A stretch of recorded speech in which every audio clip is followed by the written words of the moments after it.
Students, हम discuss करेंगे important news के बारे में। First news is regarding the supreme court के पर्सपेक्टिव से है। स्टूडेंट्स, सुप्रीम कोर्ट के अंदर एसबीआई के द्वारा जो पेटिशन है उसको फाइल किया गया था स्टेट बैंक ऑफ इंडिया के द्वारा। स्टूडेंट्स, पेटिशन के अंदर में जो एक्सटेंशन है वो मांगा गया था एसबीआई के द्वारा कि जो 30 जून का जो समय है, 30 जून तक उनको इन्फॉर्मेशन है वो प्रोवाइड करने का जो समय है वो दिया जाए। आप देखिए कि सुप्रीम कोर्ट के द्वारा उनको कहा गया कि जो इन्फॉर्मेशन उनको प्रोवाइड करना है इलेक्टोरल बॉन्ड फंडिंग के रिगार्डिंग में, वो 12 मार्च का जो डे है उसका जो इवनिंग समय है उस समय तक उनके द्वारा प्रोवाइड किया जाएगा। ऐसा सुप्रीम कोर्ट के द्वारा अपना जो जजमेंट है उसके अंदर में डिलीवर किया गया है। आप देखिए कि जो एसबीआई है, स्टेट बैंक ऑफ इंडिया है, वो एक सोल अथॉरिटी हुआ करता था इलेक्टोरल बॉन्ड के रिगार्डिंग में। इलेक्टोरल बॉन्ड को जो इश्यू करना है कंप्लीट ईयर के अंदर जो 4 मंथ का जो समय है उस समय इश्यू किया जाता था electoral bond state bank of India के द्वारा। और आप देखिए कि फंडिंग के रिगार्डिंग में जो इन्फॉर्मेशन है वो एसबीआई के पास में ही स्टोर है, क्योंकि पब्लिक डोमेन के अंदर में इलेक्टोरल बॉन्ड का जो फंडिंग इन्फॉर्मेशन है वो अवेलेबल नहीं था। और उसी के ग्राउंड के ऊपर में आप देखिए कि सुप्रीम कोर्ट के द्वारा इलेक्टोरल बॉन्ड को जो नल एंड वॉइड है या अनकॉन्स्टिट्यूशनल है वो डिक्लेयर किया गया कि हमारा जो कॉन्स्टिट्यूशन का जो आर्टिकल 19 है freedom of speech and expression के रिगार्डिंग में, आप देखिएगा आर्टिकल 19 का जो क्लोज 1 का ए है, ए पार्ट है, उसके अंदर में यहाँ पे राइट टू इन्फॉर्मेशन है वो मेंशन है। तो राइट टू इन्फॉर्मेशन के अंडर में वोटर्स को यहाँ पे राइट है इलेक्टोरल फंडिंग के रिगार्डिंग में। तो उसी के पर्सपेक्टिव से इलेक्टोरल बॉन्ड के थ्रू में जो अनोनिमिटी क्रिएट होता था उसी के ग्राउंड के ऊपर इसको नल एंड वॉइड या अनकॉन्स्टिट्यूशनल डिक्लेयर किया गया सुप्रीम कोर्ट के द्वारा।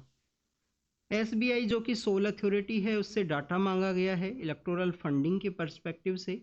और आप देखिए कि उसका जो डाटा है उनको रिलीज करना है 12 मार्च का जो वर्किंग समय है उस दौरान में। स्टूडेंट्स, आज 12 मार्च का दिन है, आपको इस डे के बारे में भी एक इन्फॉर्मेशन होनी चाहिए। आप देखिए कि हम मॉडर्न इंडियन हिस्ट्री के अंदर रीड करते हैं, मॉडर्न इंडियन हिस्ट्री के अंदर हम एक डांडी मार्च के बारे में रीड करते हैं। वैसे आपको डांडी नाम का जो प्लेस है उसके बारे में भी जानकारी होनी चाहिए। गुजरात के अंदर ये जो डांडी है कोस्टल एरिया के अंदर सिचुएटेड है। आप देखिए कि आज ही के दिन जो मोहनदास करमचंद गांधी हैं उनके द्वारा जो डांडी मार्च है उसको स्टार्ट किया गया था साबरमती से। अहमदाबाद के अंदर उनका जो साबरमती आश्रम हुआ करता था वहाँ से 12 मार्च 1930 के समय में उनके द्वारा जो मार्च है उसको स्टार्ट किया गया। कब वहाँ पे पहुँचते हैं गांधी जी कंटिन्यूस मार्च करते हुए, जो 6 अप्रैल का जो दिन है, 6 अप्रैल का जो दिन है उस दिन वहाँ पे पहुँचते हैं। और उनके द्वारा जो सोल्ट है वो बनाया गया। उस समय आप देखिए कि जो सोल्ट मेकिंग है एक सिविलियन पर्सन को पावर नहीं हुआ करता था, और सोल्ट के ऊपर भी जो टैक्सेशन लगाया गया उसी लॉ को वहाँ पे ब्रेक किया गया था गांधी जी के द्वारा। क्या गांधी जी का जो डांडी मार्च है उसके बाद में और भी काफ़ी सारे जो मार्च है वो देखने के लिए मिले थे आपको सोल्ट के रिगार्डिंग में, अलग अलग तरीके से जो मार्च हैं। आप देखिए कि गांधी का जो मार्च है उसके बाद में आपको यहाँ पे दर्शना सोल्ट रिवोल्ट है वो भी आपको देखने के लिए मिलेगा, जिसमें सरोजनी नायडू हैं, मोहनदास करमचंद गांधी के जो सन है वो भी उसके अंदर पार्टिसिपेट करेंगे। इसके अलावा आप देखिए कि हम मदन मोहन मालवीय के बारे में रीड करते हैं जिनके द्वारा बनारस हिंदू यूनिवर्सिटी को इस्टेब्लिश किया गया था। वो भी बेसिकली पार्टिसिपेट किए थे उन दर्शना सोल्ट रिवोल्ट के अंदर में। गांधी जी का जो बेसिकली जो संदेश था कि यहाँ पे कुछ लॉ हैं उनको आप ब्रेक कीजिए, हर एक चीज़ के ऊपर जो टैक्सेशन है वो नहीं अलाउ किया जाए। तो गांधी जी का जो मैसेज है गांधी जी के द्वारा, आप देखिए गुजरात के अंदर में मार्च किया गया, वहाँ पे दांडी के अंदर सोल्ट बनाया गया। सदर्न इंडिया के अंदर भी आपको उनका जो मैसेज है उसका स्प्रेड देखने के लिए मिलेगा। मालाबार का जो रीजन है, जो केरल का जो रीजन है, वहाँ पे के केलापम नाम के एक पर्सन है, के केलापम नाम के एक पर्सन है, उनके द्वारा बेसिकली आप देखिए कि ये मैसेज है उसको स्प्रेड किया गया था। आपको जो कोरामंडल कोस्ट है, कोरामंडल कोस्ट कौन सा है स्टूडेंट्स? ये तमिलनाडु का जो एरिया है। तो यहाँ पे जो गांधी जी का जो मैसेज स्प्रेड किया गया वो आपको सी राजगोपालाचारी देखने के लिए मिलेंगे। और कोरामंडल कोस्ट के ऊपर उनके द्वारा जो मार्च है उसको लीड किया गया था सोल्ट के ही रिगार्डिंग में। तो ऐसा आपको अलग अलग एरियाज के अंदर में जो मार्च है वो देखने के लिए मिलता है। तो ये जो 12 मार्च है उससे मेरे को याद आया, इस वजह से आपको यहाँ पे बताया है। इसके अलावा आप देखिए कि इलेक्टोरल बॉन्ड के बारे में हमने देखा, कौन सा पॉलिटिकल पार्टीज हैं जो इलेक्टोरल बॉन्ड की रिगार्डिंग में उनको इलेक्टोरल बॉन्ड के थ्रू जो फंडिंग है वो अवेलेबल हुआ करता था। आप देखिए कि जिस पॉलिटिकल पार्टी के द्वारा जनरल इलेक्शन के अंदर में या स्टेट लेजिस्लेटिव असेंबली के जब इलेक्शंस कंडक्ट हुए हैं उस समय में जो 1% वोट है, जिस पॉलिटिकल पार्टी के द्वारा मिनिमम 1% वोट है उनको सिक्योर किया गया है, वो ही पार्टी यहाँ पे इलेक्टोरल बॉन्ड के लिए अवेलेबल था, वो फंडिंग है उसको यहाँ पे रिसीव कर सकता था। तो आप देखिए कि ये जो डिपॉजिट करने के बारे में कहा गया है हमारे एग्जाम के पर्पज से जो इम्पोर्टेंट है आर्टिकल 19, ये सब इंफॉर्मेशन आपको पता होनी चाहिए। तमिलनाडु के एक फॉर्मर मिनिस्टर हैं, आप देखिए कि उनके ऊपर में जो असेट का रिगार्डिंग में एक केस है जिसके अंदर में उनको 3 ईयर का बेसिकली जो इम्प्रिजनमेंट है वो कर दिया गया था। और आप देखिए कि अभी रिसेंटली उनका जो कन्विक्शन है उसको स्टे किया गया है सुप्रीम कोर्ट के द्वारा। सुप्रीम कोर्ट के द्वारा उनका जो कन्विक्शन है उसको स्टे लगा दिया गया। तो स्टूडेंट्स आप देखिए कि हमारे यहाँ पे एक लॉ आपको देखने के लिए मिलता है जिसको कि हम लिली थॉमस केस के साथ में भी जानते हैं। लिली थॉमस केस क्या है? लिली थॉमस केस है डीक्रिमिनलाइजेशन ऑफ इंडियन पॉलिटिक्स के रिगार्डिंग में। ये आपको लोक पहरी केस है वो भी आपको देखने के लिए मिलेगा। इसको लोक पहरी केस, लिली थॉमस केस, इस तरीके से डिफरेंट डिफरेंट केस हैं डीक्रिमिनलाइजेशन ऑफ इंडियन पॉलिटिक्स, कि हमारा जो इंडियन पॉलिटिक्स है उसके अंदर में जो पॉलिटिशियंस हैं उनका क्रिमिनल एक्टिविटी के साथ में कोई इन्फ्लुएंस ना हो। आप देखिए कि आपको इनिशियल फेज के अंदर में जब हमारा इंडिपेंडेंस हमने अचीव किया था या ड्यूरिंग द इंडिपेंडेंस मूवमेंट के दौरान भी आपको काफ़ी सारे जो पढ़े लिखे लोग हैं, एजुकेटेड लोग हैं, उनका पॉलिटिक्स के अंदर जो इंटरवेंशन है वो आपको देखने के लिए मिलेगा। बट आप देखिए कि हमने जब इंडिपेंडेंस को अचीव किया तो इनिशियल जो 30 ईयर्स का जो समय है, इनिशियल जो 30 ईयर्स के अंदर में काफ़ी सारे जो एजुकेटेड लोग हैं वो ही पॉलिटिक्स के अंदर हुआ करते थे। बट आप देखिए कि हर एक एरिया के अंदर में, रूरल बैकग्राउंड के अंदर में या डिफरेंट सेक्टर्स के अंदर में उनका जो विनिंग, जो यहाँ पे जो इलेक्शन को विनिंग के अंदर में जो हेल्प किया करते थे वो मसल पावर के जो लोग हैं वो हुआ करते थे। ये बेसिकली हम एग्जाम से रिलेटेड नहीं है, ये बेसिकली आप देखिए कॉमन अंडरस्टैंडिंग आपको बताया गया है।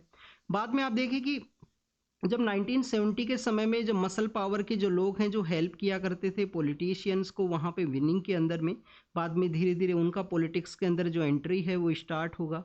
उनका जो पॉलिटिक्स के अंदर में जब एंट्री स्टार्ट होगा तो इंडियन पॉलिटिक्स के अंदर एक नेक्सस है वो क्रिएट हुआ 1970s का जो लेटर फेज है उसके अंदर में, कि जो क्रिमिनल एक्टिविटी है उसी से रिलेटेड जो पर्सन है वो यहाँ पे लॉ मेकिंग प्रोसेस के अंदर में लेजिस्लेटिव का जो पार्ट है वो हुआ करते थे। बाद में आप देखिए कि लोक पहरी केस है, लिली थॉमस केस है, ये एग्जिस्टेंस के अंदर में आए, इनके द्वारा कहा गया कि 2 ईयर का अगर कन्विक्शन हुआ है किसी भी पर्सन को, 2 ईयर या मोर देन 2 ईयर का, तो उसको बेसिकली यहाँ पे क्या किया जाएगा कि वो कंटेस्ट है वो नहीं कर सकता है। रिप्रेजेंटेशन ऑफ पीपल्स एक्ट के थ्रू में उसको जो इलेक्शन कंटेस्ट करने का जो पावर है वो नहीं दिया गया है। जैसे ही वो जेल से रिलीज होंगे, केस से रिलीज होंगे, उनको कुछ टेन्योर है वो बताया गया है उसके अंदर में 6 ईयर का समय है, जब तक वो इलेक्शन है वो कंटेस्ट नहीं कर सकते हैं। बट अगर सीईसी के द्वारा प्रेसिडेंट के साथ में मिलकर चीफ इलेक्शन कमिश्नर के द्वारा section 11 of representation peoples act के थ्रू में इस जो ड्यूरेशन है उसको रिड्यूस भी किया जा सकता है। तो ये भी आपको पता होना चाहिए। आप देखिए कि एनपीपी नाम का एक पॉलिटिकल पार्टी हुआ करता था नॉर्थ ईस्ट इंडिया से, फर्स्ट पॉलिटिकल पार्टी है जिसको कि नेशनल पार्टी का स्टेटस मिला था नॉर्थ ईस्ट इंडिया से। तो उस पॉलिटिकल पार्टी के एक पर्सन है जिनका कि जो कन्विक्शन हुआ था उसको 2019-20 के समय में उसको रिड्यूस किया गया था इसी तरीके से section 11 of representation of peoples act के थ्रू में। तो ये कन्विक्शन के बारे में है, ये इलेक्टोरल बॉन्ड के रेस्पेक्टिव से दोनों ही पॉलिटिकल डेवलपमेंट के बारे में था। ये मॉडर्न इंडियन हिस्ट्री के परस्पेक्टिव जो दांडी मार्च है उसके बारे में हमने रीड किया। नेक्स्ट आप देखिए कि अग्नि 5 के बारे में है, अग्नि 5 के पर्सपेक्टिव से यहाँ पे डिस्कस किया गया है। अग्नि 5 एक मिसाइल है, उसका एक अपग्रेडेड वर्जन आया है, MIRV नाम का जो कॉन्सेप्ट है उसके अंदर में ऐड किया गया। अब ये MIRV नाम का जो कॉन्सेप्ट है वो क्या है ये आपको पता होना चाहिए। आप देखिए अग्नि 5 के अंदर में मल्टीपल इंडिपेंडेंटली जो यहाँ पे टारगेटेबल री एंट्री व्हीकल है उसको ऐड किया गया है। आप दोबारा से इसको एक बार देखिए, MIRV का मीनिंग क्या है, हर एक वर्ड का मीनिंग आपको पता होना चाहिए स्टूडेंट्स यहाँ पे, जिससे कि आपको यहाँ पे अंडरस्टैंडिंग है वो बेटर वे में डेवलप हो। Multiple independently targetable re entry vehicle, अब इसका बेसिक पर्पज क्या होगा स्टूडेंट्स MIRV का? आप देखिए कि इसके थ्रू में क्या होगा कि कोई सिंगल मिसाइल है, सिंगल मिसाइल के द्वारा जो मल्टीपल वार हेड्स हैं उनको यहाँ पे डिप्लॉय किया जा सकेगा डिफरेंट लोकेशंस के ऊपर में, अलग अलग लोकेशंस के ऊपर में। यहाँ पे एक सिंगल मिसाइल के द्वारा ही जो यहाँ पे वेपन्स हैं, जो बेसिकली इस तरीके से जो वार अटैक्स हैं उनको कैरी आउट किया जा सकेगा इस मिसाइल के थ्रू में। किसके द्वारा इसको डेवलप किया गया है? आप देखिए कि डिफेंस के रिगार्डिंग में आपको DRDO नाम का जो ऑर्गेनाइजेशन है वो देखने के लिए मिलता है, DRDO के द्वारा मिशन दिव्य शस्त्रा नाम का एक मिशन है, मिशन दिव्य शस्त्रा है, उसके अंडर में इसको डेवलप किया गया है। तो आपसे क्वेश्चन पूछ लिया जाएगा मिशन दिव्य शस्त्रा किसके रिगार्डिंग में है, न्यूक्लियर व्हीकल के, न्यूक्लियर जो वेपन्स हैं उनके पर्सपेक्टिव से है, या अग्नि 5 का जो मिसाइल है उसके पर्सपेक्टिव से। तो एक बार इसको मिशन जो दिव्य शस्त्रा है उसको आप रीड करना, न्यूज़पेपर में यहाँ पे इसको मेंशन किया गया है। आप देखिए कि सिटीजनशिप अमेंडमेंट एक्ट के रिगार्डिंग में जो नोटिफाई है वो किया गया है सेंट्रल गवर्नमेंट के द्वारा, सिटीजनशिप अमेंडमेंट एक्ट। इसका जो प्रोटेस्ट है स्टूडेंट्स काफ़ी ज़्यादा देखने के लिए मिला था 2019 के समय में। सिटीजनशिप के बारे में हमने काफ़ी बार रीड किया है, काफ़ी बार हमने रीड किया है सिटीजनशिप के पर्सपेक्टिव से, कि हमारे यहाँ पे जो सिटीजनशिप को जो रिसीव करने के जो तरीके हैं, 5 आपको जो तरीके हैं वो देखने के लिए मिलते हैं। बाय बर्थ है, बाय रजिस्ट्रेशन है, एक्वायर ऑफ टेरिटरी है, नेचुरलाइजेशन है, एंड डिसेंट है। ये 5 तरीके आपको देखने के लिए मिलते हैं। आप देखिए कि यहाँ पे रिलीजन है उसको नहीं मेंशन किया गया है, रिलीजन को यहाँ पे नहीं मेंशन किया गया है। इसके अलावा आप देखिए कि यहाँ पे सिटीजनशिप को लूज करने के जो तरीके हैं वो बताए गए हैं, रिनंसिएशन है, टर्मिनेशन है और डेप्रीवेशन है। आरटीडी नाम का जो 3 कॉन्सेप्ट है वो देखने के लिए मिलेंगे। अगर आपको सिटीजनशिप के बारे में नहीं पता है तो लक्ष्मीकांत का जो चैप्टर नंबर 6 है उसमें आप जाइए, बेसिक किताब है, मैक्सिमम एस्पिरेंट्स के द्वारा रीड की जाती है पॉलिटी के रिगार्डिंग में। वहाँ पे जाके सिटीजनशिप का जो चैप्टर है उसको रीड कीजिए, बेसिक इन्फॉर्मेशन है उनको गैदर कीजिए। कैसे गैदर करना है, आर्टिकल 5 to 11 सिटीजनशिप के बारे में है, पार्ट 2 के अंदर में है सिटीजनशिप का जो कॉन्सेप्ट है। इसके अलावा आपको यहाँ पे सिटीजनशिप अमेंडमेंट एक्ट और एनआरसी के बारे में पता होना चाहिए, फॉरेन ट्रिब्यूनल के बारे में पता होना चाहिए एनआरसी के बारे में जब भी हम डिस्कस करते हैं, क्योंकि फॉरेन ट्रिब्यूनल के द्वारा ही उसका जो डिसीजन है वो किया जा सकता है। किसी भी पर्सन का जो फैमिली ट्री है, उसके जो डॉक्यूमेंट्स हैं उनका वेरिफिकेशन। आपको एग्जाम के पर्पज से क्या इंपॉर्टेंट है, फॉरेन ट्रिब्यूनल किसके द्वारा इस्टेब्लिश किया जाता है, फॉरेन ट्रिब्यूनल का जो इस्टेब्लिश किया गया उसका जो जजमेंट है, क्या उसके अगेंस्ट में जो जजमेंट डिलीवर कर दिया गया फॉरेन ट्रिब्यूनल के द्वारा, क्या उसके अगेंस्ट में जो अपील है उसको कैरी आउट किया जा सकता है या नहीं किया जा सकता, ये सब आपको पता होना चाहिए। आप देखिए कि इसके अलावा अगर हम एनआरसी के बारे में जब रीड करते हैं, फॉरेन जो एमिग्रेंट्स हैं उनके बारे में रीड करते हैं, तो क्या इंडिया के द्वारा यूएन का जो रिफ्यूजी का जो कन्वेंशन है वो साइन किया गया है, रेटिफाई किया गया है इंडिया के द्वारा। काफ़ी सारे जो रोहिंग्या के जो लोग इंडिया के अंदर में आए थे तो उसकी रिगार्डिंग में भी जो फॉरेन ट्रिब्यूनल है, एनआरसी का इम्प्लीमेंटेशन, उसके बारे में डिस्कस किया गया था।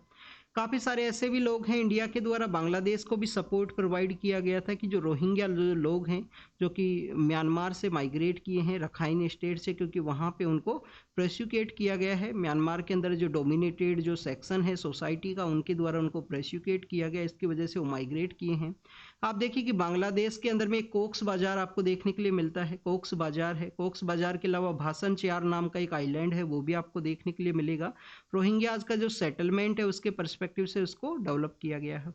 अब यहाँ पे सिटीजनशिप अमेंडमेंट एक्ट के बारे में है, बट आप पहले आपको 2019 के समय का कुछ बेसिक इन्फॉर्मेशन पता होनी चाहिए। 2019 के समय ये एग्जिस्टेंस के अंदर में जब इसके आने के बारे में डिस्कस किया गया था, तो आप देखिए कि उस समय में प्रोटेस्ट हुआ। साइन बाग का एक प्रोटेस्ट एक जगह है, वो काफ़ी ज़्यादा न्यूज़ के अंदर में था उस समय में। तो उस समय सुप्रीम कोर्ट के द्वारा भी प्रोटेस्ट के रिगार्डिंग में काफ़ी सारे जो जजमेंट्स हैं उनको डिलीवर किया गया था कि प्रोटेस्ट, राइट टू प्रोटेस्ट आपका अधिकार है, आपका राइट है आर्टिकल 19 के अंडर में। आप आर्टिकल 19 को रीड कीजिए अगर आपको नहीं पता है कौन सा क्लोज है जिसके अंदर में राइट टू प्रोटेस्ट या पीसफुल प्रोटेस्ट विदाउट आर्म्स के बेसिस पे बताया गया है कि बिना किसी हथियार के आप है ना यहाँ पे राइट टू प्रोटेस्ट है उसको कैरी आउट कर सकते हो। जैसे कि हमने फार्मर्स मूवमेंट के दौरान भी इसको काफ़ी बार रीड किया था राइट टू प्रोटेस्ट के बारे में। तो उस समय में सुप्रीम कोर्ट के द्वारा जजमेंट डिलीवर किया गया था कि आप राइट टू प्रोटेस्ट को तो कैरी आउट कीजिए, बट यहाँ पे जो पब्लिक कम्यूनिकेशन का जो रास्ता है उसको आप नहीं रोक सकते हो, उसको आप नहीं स्टॉप कर सकते हो। पब्लिक को जो डिस्टर्बेंस है वो नहीं क्रिएट होना चाहिए आपके प्रोटेस्ट के रिगार्डिंग में। तो this is all about the वहाँ पे प्रोटेस्ट के पर्सपेक्टिव से है। अब हम एक बार सीईए के बारे में देखते हैं। सीईए क्या है बेसिकली स्टूडेंट्स, कि हमारे यहाँ पे जो नाइबर कंट्री हैं, 3 नाइबर कंट्री बेसिकली इसके अंदर में चूज किए गए हैं। 3 कौन से स्टूडेंट्स? एक तो हमारा आप देखिए कि पाकिस्तान है, पाकिस्तान के अलावा जो अफगानिस्तान का एरिया है, और आप देखिए कि बांग्लादेश है। ये 3 जो नाइबर स्टेट्स हैं उनको यहाँ पे चूज किया गया। अफगानिस्तान इतना ज़्यादा एरिया है वो शेयर नहीं करता है इंडिया के साथ में। बेसिकली जो कश्मीर का जो पार्ट है जो दूसरे कंट्रीज के द्वारा एक्वायर किया गया है, वहाँ से जो डुरंड लाइन है उसके थ्रू में एरिया शेयर करता है इंडिया के साथ में अफगानिस्तान। वैसे इंडिया के द्वारा अफगानिस्तान को काफ़ी सारा जो ह्यूमैनिटेरियन एड है वो सप्लाई की जाती है। तो आप देखिए कि इन तीनों कंट्री जो आपको मुस्लिम डोमिनेटेड कंट्री देखने के लिए मिलेगा, मीन्स मुस्लिम रिलीजन का जो पॉपुलेशन है वो ज़्यादा है इन तीनों कंट्रीज के अंदर में। तो वहाँ पे जो माइनॉरिटी का जो सेक्शंस है, माइनॉरिटी के सेक्शन कौन कौन से स्टूडेंट्स? हिंदू जो कम्युनिटी है, क्रिश्चियन जो कम्युनिटी है, सिख जो हैं, सिख के अलावा आप देखिए कि बुद्धिस्ट हैं, सिख के अलावा आपको बुद्धिस्ट देखने के लिए मिलेंगे, पारसी है, पारसी के अलावा जैन्स आपको देखने के लिए मिलते हैं, पारसी के अलावा जैन्स हैं। तो ये जो माइनॉरिटी जो कम्युनिटीज हैं इन बोथ 3 नाइबर कंट्रीज के अंदर में, वो इंडिया के अंदर अगर माइग्रेट करते हैं, इंडिया के अंदर उनके द्वारा माइग्रेट किया गया है 31 दिसंबर 2014 से पहले। और इंडिया के अंदर में जो नेचुरलाइजेशन का जो कॉन्सेप्ट, आप देखिए 5 तरीके हैं जो सिटीजनशिप को गेन करने के। इसके अंदर में जो नेचुरलाइजेशन का जो कॉन्सेप्ट है, जो अर्लियर फेज के अंदर 11 ईयर हुआ करता था, उसको रिड्यूस करके 5 या 6 ईयर किया गया है। अब ये एग्जैक्ट ईयर मेरे को याद नहीं है, ये आपको बताना है कमेंट सेक्शन के अंदर में कि नेचुरलाइजेशन का जो ईयर है उसको रिड्यूस करके कितना साल किया गया, कितने साल तक अगर आप इंडिया के अंदर रहोगे तो नेचुरली आप सिटीजनशिप को अक्वायर कर सकते हो। सिटीजनशिप अमेंडमेंट एक्ट के थ्रू में ये बताया गया है। अपोजिशन का जो पॉलिटिकल पार्टी है वो क्यों अपोज करते हैं? क्योंकि ये आप देखिए कि रिलीजन के बेसिस पे यहाँ पे सिटीजनशिप देने के बारे में बात की गई है। हमारा कंट्री एक सेक्युलर कंट्री है, और आप देखिए कि सेक्युलर रिलीजन नहीं है हमारी कंट्री का कोई भी। बेसिकली कम्युनिटीज हो सकती हैं सोसाइटी के अंदर में, बट गवर्नमेंट के द्वारा हर एक रिलीजन को इक्वल जो प्रोटेक्शन है, जो सपोर्ट है वो प्रोवाइड किया जाता है। और आप देखिए कि जो ब्रांड है इसके अंदर भी यहाँ पे रिलीजन को यूज नहीं किया गया है सिटीजनशिप के क्राइटेरिया के रिगार्डिंग में, हमारे जो कॉन्स्टिट्यूशन के जो 4 फादर्स हैं उनके द्वारा। बाकी आपको सिटीजनशिप का जो आर्टिकल्स हैं, जैसे हमने यहाँ पे बात किया आर्टिकल 5 to 11 के बारे में, तो आप देखिएगा आपको आर्टिकल 11 के बारे में भी पता होना चाहिए। आर्टिकल 11 क्या बोलता है स्टूडेंट्स कि यहाँ पे जो पार्लियामेंट है उसको अल्टीमेट पावर है। पार्लियामेंट में पावर किसको रहेगा? जो जिसका गवर्नमेंट होगा पार्लियामेंट में, जिसके पास में मिनिमम नंबर्स होंगे जो गवर्नमेंट फॉर्म करने के परस्पेक्टिव से। मीन्स पार्लियामेंट के द्वारा अगर कोई कानून बनाया जाता है सिटीजनशिप के परस्पेक्टिव से तो मान्य रहेगा, उसको यहाँ पे इम्प्लीमेंट किया जा सकता है। तो पार्लियामेंट को अल्टीमेट पावर है आर्टिकल 11 के थ्रू में। काफ़ी बार आपसे कैसे क्वेश्चन पूछ लिया जाएगा, यहाँ पे आपसे क्वेश्चन ये पूछ दिया जाएगा कि कॉन्स्टिट्यूशन को क्या अल्टीमेट पावर है यहाँ पे सिटीजनशिप के रिगार्डिंग में। तो आप देखिए कि कॉन्स्टिट्यूशन को नहीं है, पार्लियामेंट को अल्टीमेट पावर है। तो students this is all the information regarding the citizenship amendment act के बारे में। क्या आपको रीड करना है? एक तो नेचुरलाइजेशन का जो ईयर को जो रिड्यूस किया गया है, एग्जैक्ट नंबर आपको पता होना चाहिए। और फॉरेन ट्रिब्यूनल के बारे में आपको रीड करना है कि किसके द्वारा फॉरेन ट्रिब्यूनल है वो कॉन्स्टिट्यूट किया जा सकता है। आप देखिए कि लोकल फॉर वोकल का जो कॉन्सेप्ट है वो आपको आत्मनिर्भर भारत का एक इम्पोर्टेंट पिलर देखने के लिए मिलता है कि हमारे जो लोकल थिंग्स हैं उनको हमें प्रमोट करना है। हर एक डिस्ट्रिक्ट का एक प्रोडक्ट है जिसको कि हमें प्रमोट करना है। तो 1 डिस्ट्रिक्ट 1 प्रोडक्ट जो कॉन्सेप्ट आपको देखने के लिए मिलता है, उसी तरीके से यहाँ पे सदर्न इंडिया का जो रेलवेज है वहाँ पे 1 स्टेशन 1 प्रोडक्ट को प्रमोट करने के बारे में बात की गई है कि 205 जो रेलवे स्टेशन है सदर्न इंडिया के, वहाँ पे पीएम सर के द्वारा 1 स्टेशन 1 प्रोडक्ट को लॉन्च किया जाएगा। और उसका मेन मोटिव क्या रहेगा कि हमारा जो लोकल फॉर वोकल का जो कॉन्सेप्ट है कि हमारे जो लोकल थिंग्स हैं उनको हम यूज करें। अब आप इसका एक एग्जाम्पल देखिए। आप देखिए कि हमारे यहाँ पे जो आपका जो चाइल्डहुड का समय होगा, अगर आप 90s के चिल्ड्रन हो, 90s के चिल्ड्रंस हो, तो आप एक चीज़ ऑब्जर्व करोगे कि 90s के चिल्ड्रंस ने जो टॉयज़ बेसिकली यूज किए हैं अपने प्लेइंग के रिगार्डिंग में चाइल्डहुड के दौरान में, तो आप देखिए कि आपको जो मैक्सिमम टॉयज़ हैं वो इंडियन ट्रेडिशनल टॉयज़ ही आपको देखने के लिए मिलेंगे। जो खिलौने यूज किया जाते थे तो ट्रेडिशनली हुआ करते थे। बट अगर हम प्रेजेंट समय के बारे में बात करें, आप देखिए कि चाइनीज आपको यहाँ पे काफ़ी सारे टॉयज हैं वो देखने के लिए मिलते हैं। तो उसी रिगार्डिंग में इंडिया के द्वारा स्मॉल स्मॉल जो इंडस्ट्रीज हैं उनको भी यहाँ पे डील किया गया है कि हमारे जो लोकल टॉय मेकिंग जो इंडस्ट्री है, लोकल फॉर वोकल का जो कॉन्सेप्ट अगर वो प्रमोट होगा तो जो लोकल टॉय मेकिंग जो इंडस्ट्री है उनको भी हम प्रमोट कर सकेंगे। वन स्टेशन वन प्रोडक्ट के थ्रू में हमारा जो आत्मनिर्भर का जो कॉन्सेप्ट है, जो एम्प्लॉयमेंट जनरेशन है, उनको यहाँ पे अच्छे से इम्प्लीमेंट किया जा सकेगा। तो 168 के आसपास जो स्टेशन है, जो 205 स्टेशन बताए गए हैं, उसके अंदर 168 स्टेशन है वो तमिलनाडु से ही बिलोंग करते हैं स्टूडेंट्स, उसी के रिगार्डिंग में है। आप देखिए कि आपको हमारे लोकल टॉयज के बारे में, लोकल प्रोडक्ट्स के बारे में ज़रूर से इंफॉर्मेशन होना चाहिए।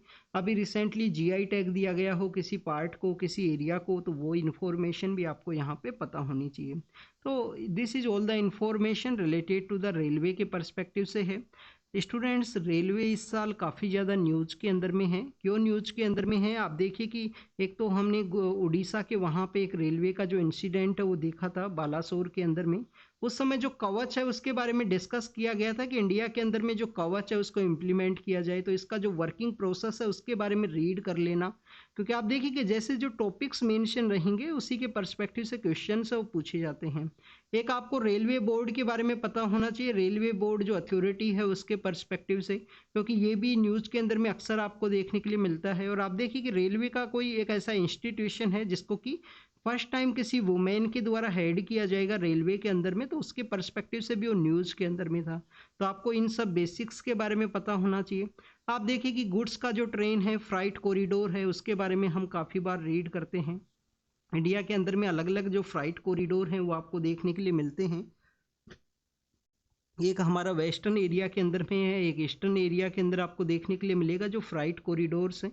तो this is all the information railway के पर्सपेक्टिव से ही। स्टूडेंट्स, आज का जो एडिटोरियल्स हैं एग्जाम के पर्पज से जो इंफॉर्मेशन है वो काफ़ी कम मेंशन है, बेसिकली एडिटोरियल के अंदर ही नहीं, न्यूज़पेपर के अंदर भी, क्योंकि इलेक्शन का जो समय है वो आने की वजह से मैक्सिमम आपको जो इलेक्शन का जो न्यूज़ है, पॉलिटिकल पार्टीज़ का जो अलाइंस है, सीट शेयरिंग का जो कॉन्सेप्ट है, वैसा न्यूज़ आपको मैक्सिमम देखने के लिए मिलेगा।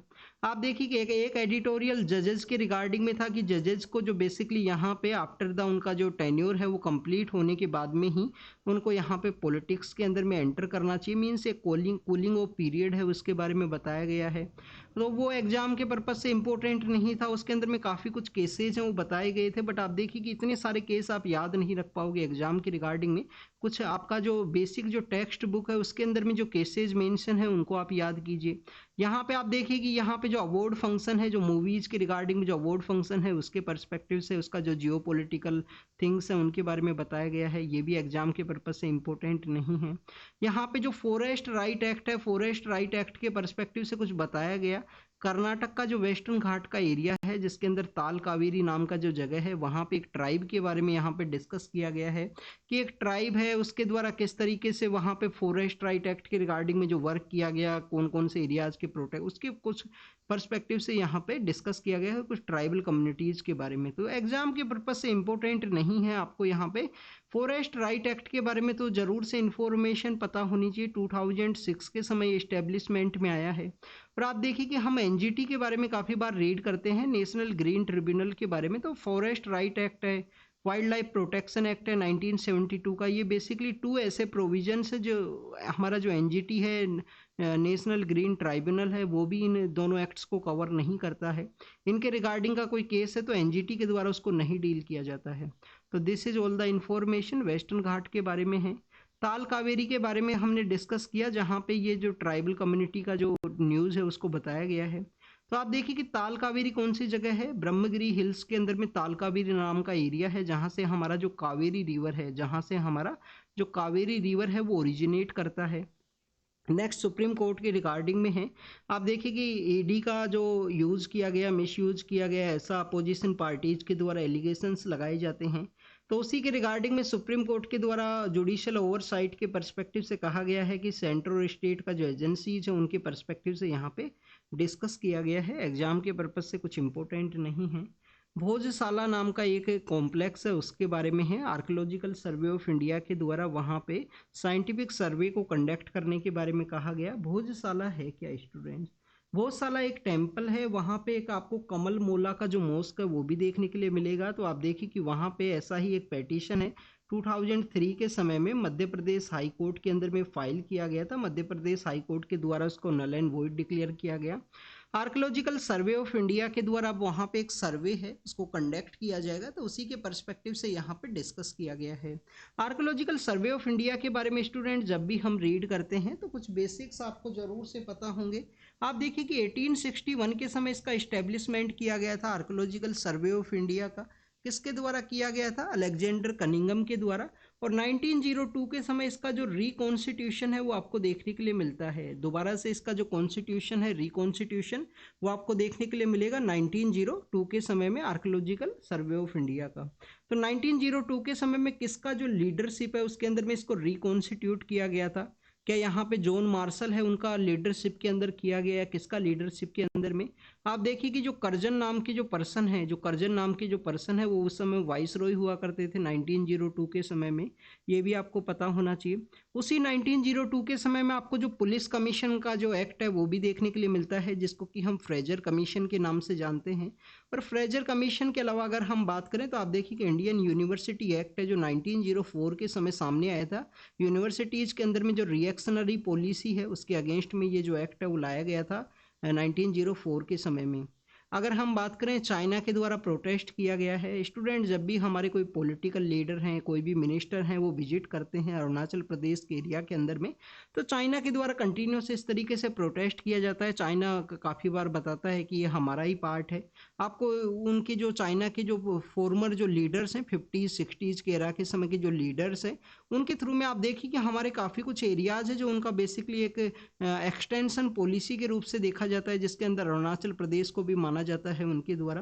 तो अरुणाचल वो वहाँ पे जो प्रोटेस्ट है वो किया गया है उनके द्वारा। इंडिया हमेशा टेरिटोरियल सोवरेनिटी है उसको प्रमोट करता है कि हमारा जो कंट्री का एरिया है हम कहीं पे भी विजिट करें, लाइन ऑफ एक्चुअल कंट्रोल के बारे में हो या लाइन ऑफ मैकमोहन के बारे में हो, किसी भी एरिया के अंदर में इंडिया के द्वारा बेसिकली यहाँ पे विजिट किया जा सकता है पॉलिटिकल लीडर के पर्सपेक्टिव से।